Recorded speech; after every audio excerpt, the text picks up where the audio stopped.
Hi, I'm Andrea with Yarn Packer Mama, and today I want to go over making a magic circle.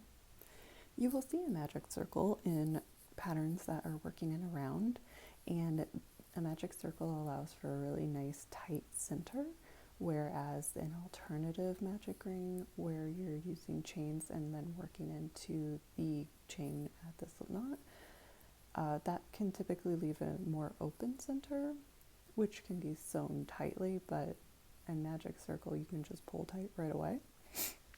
So let's get started. So first you're going to take your yarn and you're going to hold it in your hands, and you're going to create an X like this, where the loop goes across two of your fingers, and then you're going to pull through the top, and you want to maintain the loop. So what I do, and this is just how I do it based on how I hold my yarn, I take my fingers out and I hold the loop, and then I chain one for a single crochet, which is what I'm going to do into this, and then I just work my stitches into the circle, and I am just going to work a few in here. Oops, sorry. Single crochet.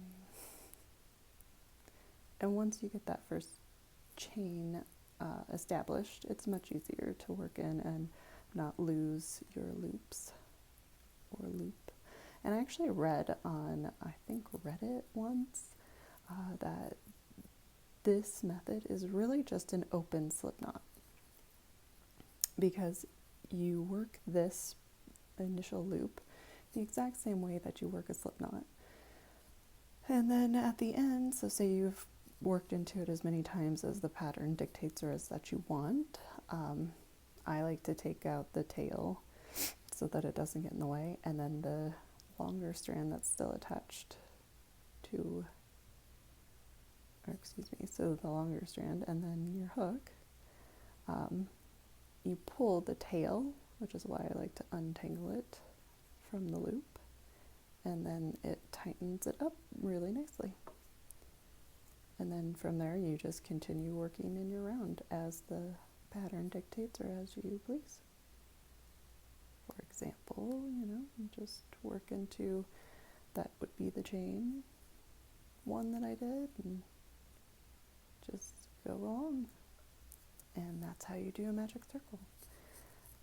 Please stay tuned for more tutorials.